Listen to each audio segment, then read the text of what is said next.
আসসালামু আলাইকুম প্রিয় দর্শক, কাছের দূরের যে যেখান থেকে ভিডিওটি দেখছেন সকলের প্রতি রইল আমার আন্তরিক প্রীতি ও শুভেচ্ছা। আজ আমি শীতের সবজি বাঁধাকপির একটি ইউনিক রেসিপি নিয়ে আপনাদের সামনে হাজির হয়েছি। অনেক সময় সকালের নাস্তায় প্রতিদিনকার ভাজি রুটি খেতে একঘেয়ে লাগে, সেই সময়গুলোতে আপনারা এই রেসিপিটি ট্রাই করতে পারেন।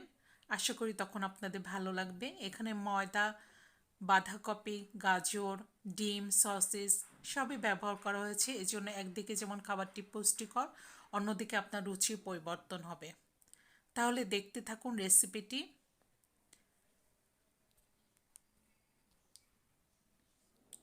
এই রেসিপিটি করতে আমি প্রথমে গাজর, বাঁধাকপি এবং গ্রিন চিলি কেটে নিয়েছি। দেখেন আমি কুচি কুচি করে কেটে নিয়েছি। এবার এটাকে একপাশে সরিয়ে আমি একটি ব্যাটার তৈরি করব। আমি মিক্সিং বলে 1 কাপ ময়দা নিলাম, পরিমাণ মতো লবণ নিলাম এবং একটি ডিম দিয়ে দিলাম। 1 কাপ ময়দায় একটি ডিম দিতে হবে, 2 কাপ ময়দায় 2টো ডিম দিবেন। এবার পানি দিয়ে এটাকে একটা স্মুথ ব্যাটার তৈরি করে নেব আমি। হুইক্সের সাহায্যে ভালো করে এটাকে হুইক্স করে একটা ব্যাটার তৈরি করে নিতে হবে। খুব স্মুথ ব্যাটার তৈরি করতে হবে।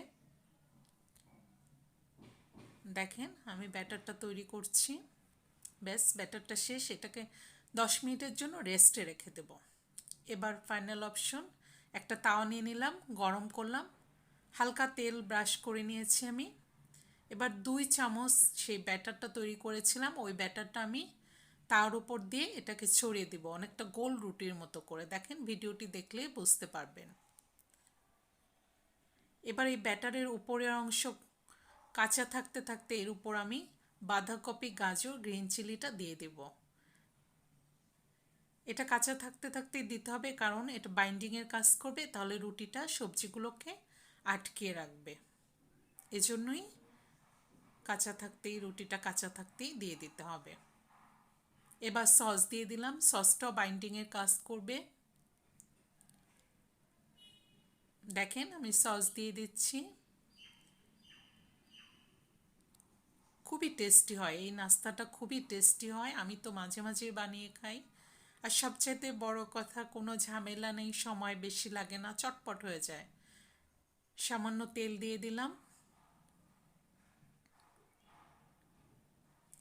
এবার মাঝের অংশটাকে একটু ছড়িয়ে একটু গর্তের মতো করে একটা ডিম দিয়ে দেবো এখানে। আপনারা 1টা 2টো যে যে কটা ডিম খেতে চান এভাবে করে দিয়ে দিবেন। সামান্য লবণ ছিটিয়ে দিলাম।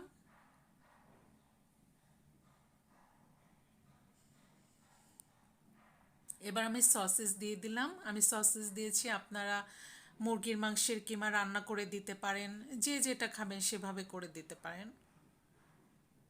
চাইলে আমরা বিফও দিতে পারেন, বিফ কিমা রান্না করেও দিতে পারেন। আমার হাতের কাছে সসেস ছিল, এই জন্য আমি সসেস দিয়েছি। এবার এই রুটিটাকে আমি খুব সাবধানে উল্টিয়ে দিতে হবে। দেখেন 2টো খুন্তির সাহায্যে এটাকে উল্টিয়ে দিতে হবে। সামান্য প্রেস করে খুব সাবধানে উল্টিয়ে দিতে হবে। বাঁধাকপি, গাজর একটু বের হয়ে গেলে সমস্যা নেই, আবার চেপে চেপে ভিতরে রুটির নিচে দিয়ে দেওয়া যাবে, সমস্যা নেই, এটা নিয়ে চিন্তিত হওয়ার কিছু নেই। দেখেন আমি খুন্তিটা দিয়ে ভিতরে চেপে চেপে দিচ্ছি। এভাবে রাখার একটাই অর্থ, সেটা হচ্ছে সবজিটা এবং ডিমটা একসাথে মিশে এটাকে কুক করবে। এবার আবার উল্টে দিলাম। দেখেন উপরটা কি সুন্দর হয়েছে, ডিমটাও ভাজা ভাজা হয়ে গেছে। আমি ওখানে চিজ দিয়ে দিলাম।